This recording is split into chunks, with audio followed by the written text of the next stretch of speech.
Hi friends, today we are going to discuss about a new topic, that is child psychiatry. What are these disorders? Child psychiatric disorders can be of different types. Disorders of psychological development and also behavioral and emotional disorders with onset usually occurring in childhood and adolescence. So these are the major two classifications coming under child psychiatry. So let us see the classification of various disorders in child psychiatry. First one is mental retardation. So about mental retardation we have already discussed in the previous session. So just see that session.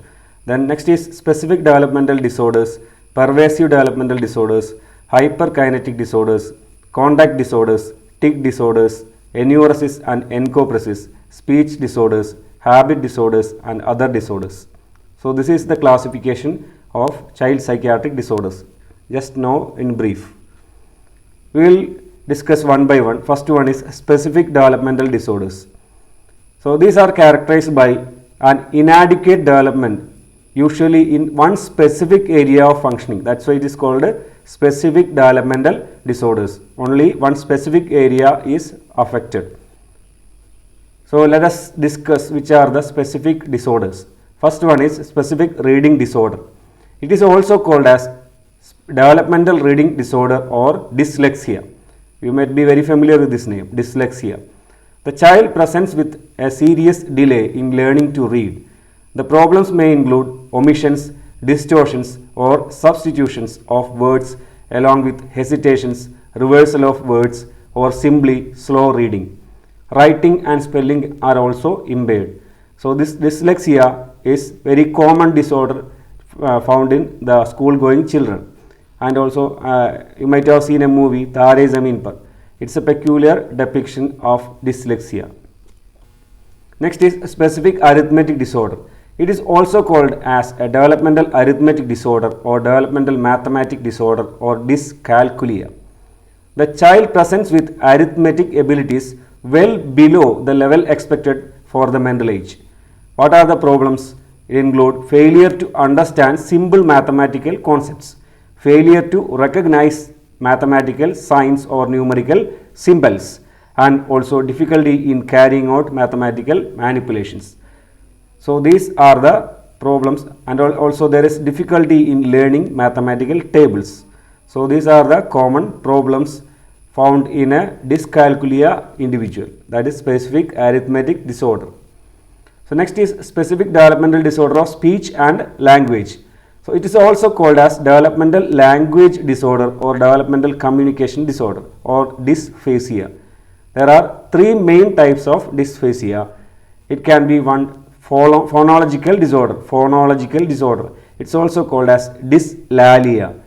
It is characterized by below par accuracy in the use of speech sounds despite normal language skills. That's, for example, the child may say wabbit for rabbit, car for car and boo for blue. So likewise there is some phonological problem even though the spelling and the writing everything is okay for the child. Next is expressive language disorder. It is characterized by below par ability of using expressive speech.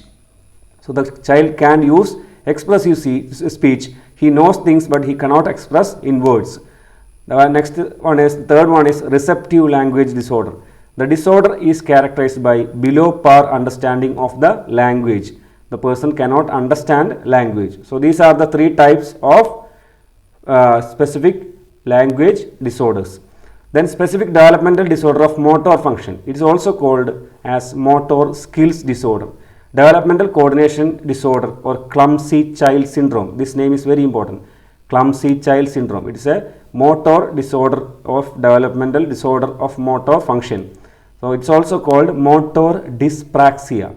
So clumsy child syndrome or motor dyspraxia.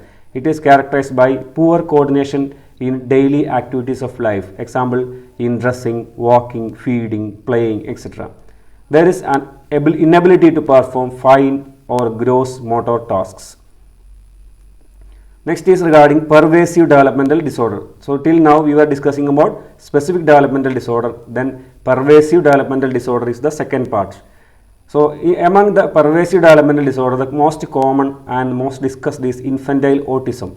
So, this was first described by a person called Leo Kanner in 1943, and it's also called autistic disorder or pervasive developmental disorder, childhood autism, childhood psychosis, or pseudo defective psychosis. It's much more common in males, that's 3 to 4 times common in males, and the onset occurs before 2.5 years. So, what are the clinical features of autism? The first clinical feature itself is autism, that is marked impairment in reciprocal, social and interpersonal functioning or interaction.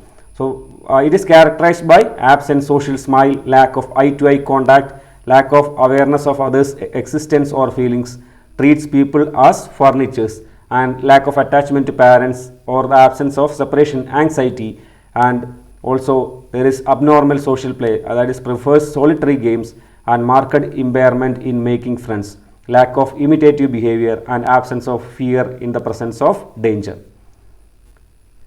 Next is marked impairment in language and non-verbal communication, and the third important symptom is abnormal behavioral characteristics like mannerism, stereotypy, ritualistic and compulsive behavior, resistance to even slightest change in the environment, the attachment to inanimate objects, then hyperkinesis, and last fourth one is mental retardation. It will be there in greater than 50% of the cases.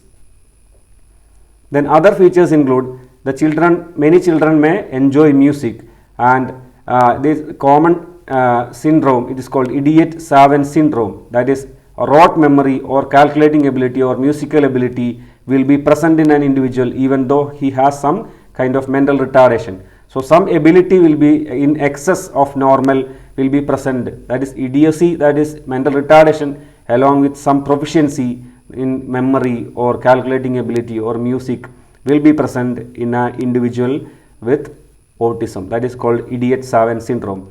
And third important common feature is epilepsy. It is common in persons or in children IQ less than 50, epilepsy is common.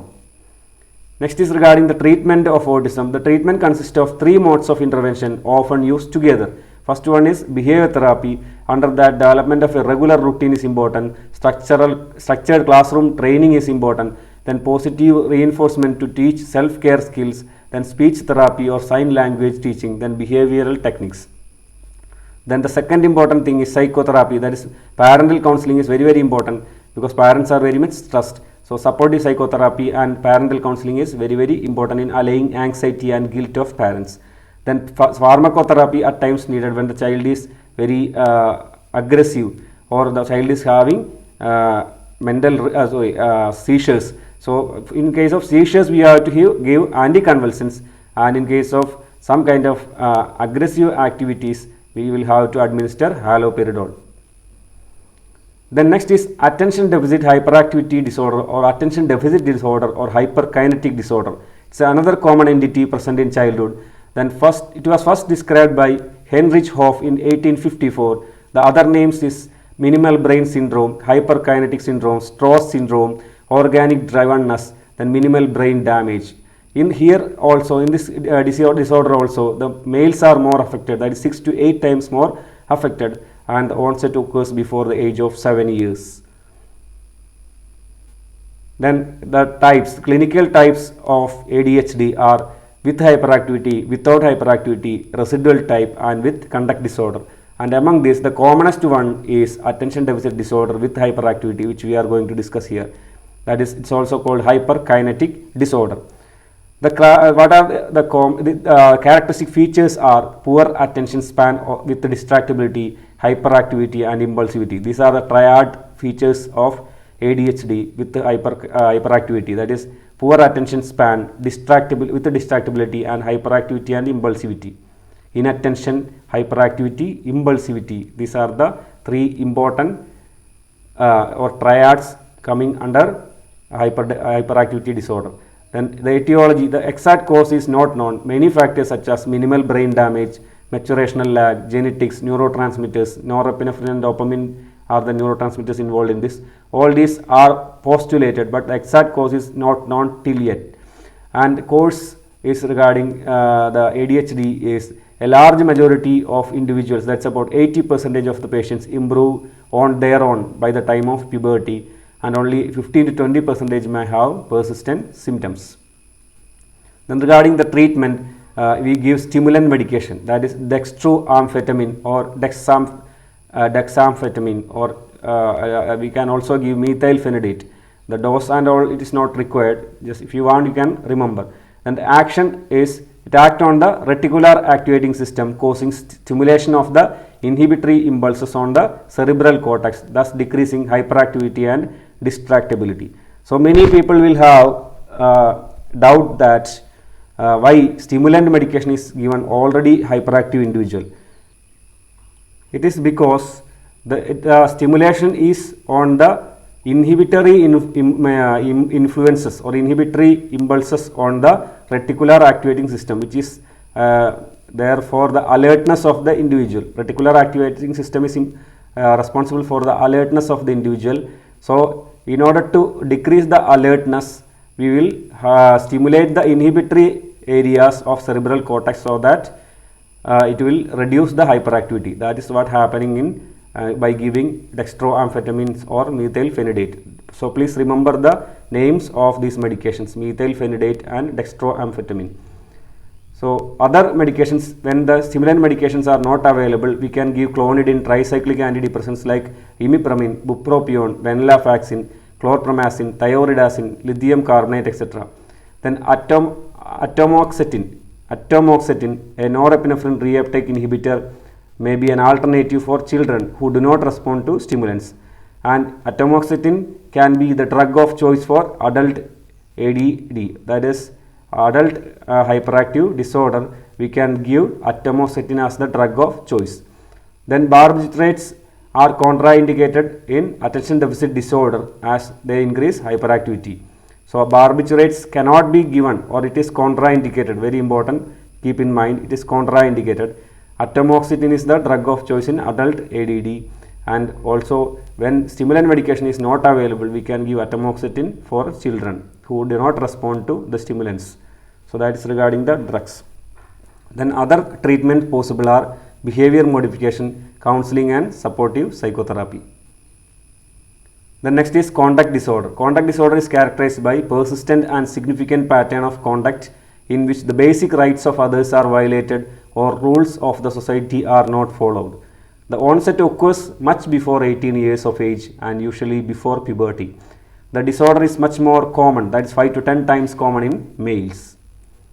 Then the characteristic features include frequent lying, stealing or robbery, running away from home or school, physical violence such as rape, fire setting, assault or breaking in, use of weapons, cruelty towards people and animals. Then the treatment is, it is usually difficult to treat, and usually the child is placed in a corrective institution. Behavioral, educational and psychotherapeutic measures are employed to reduce the symptoms. The next is tic disorder. It is characterized by the presence of tics. What is tic? It's an abnormal involuntary movement which occurs suddenly, repetitively, rapidly and purposeless in nature. There are two types of tics. Motor tic, it is characterized by repetitive motor movements, and vocal tic, characterized by repetitive vocalizations. The Tourette's disorder is another important point. Tourette disorder, it's a type of tic disorder. It's typically characterized by multiple motor tics, then multiple vocal tics, then duration of more than 1 year, and onset usually before 11 years of age. More common in males, that's 3 times more common in males. Tourette disorder is a type of tic disorder, just remember at least that. The next is enuresis. It's a repetitive voiding of urine either during day or night at inappropriate places. It is normal in infancy, and it is can be of two types, primary type and secondary type. If it is primary type, the bladder control has not achieved, and in secondary type the bladder control has achieved, and after that the enuresis occurs. The exact cause is not known and most commonly associated with emotional disturbances, insecurity, sibling rivalry and death of a parent. Management include restriction of fluid intake after 8 p.m., bladder training during daytime, conditioning devices which cause alarm to sound as soon as the voided urine touches the bedsheet, supportive psychotherapy, pharmacotherapy usually not preferred, and if it is given, imipramine is given 25 to 75 mg per day, and it is never given before 6 years of age. Then encopresis. What is encopresis? Repetitive passage of feces at inappropriate time or place after bowel control is physiologically possible. Toilet training is achieved between ages of 2 and 3. Then encopresis can be either of primary or secondary, as we have already told. If it is acquired after the fecal control encopresis, then it can be a secondary type. Then best treatment for encopresis is preventive. The toilet training period should be made as consistent and smooth as possible. Family environment should be warm and understanding. Then after encopresis was developed, treatment of choice is behavior therapy using reinforcement, both positive and negative reinforcement. Already we have discussed under behavior therapy. So thank you for patient watching. And today's message is success has no shortcuts. Work hard and hit your target. You can do it. Thank you.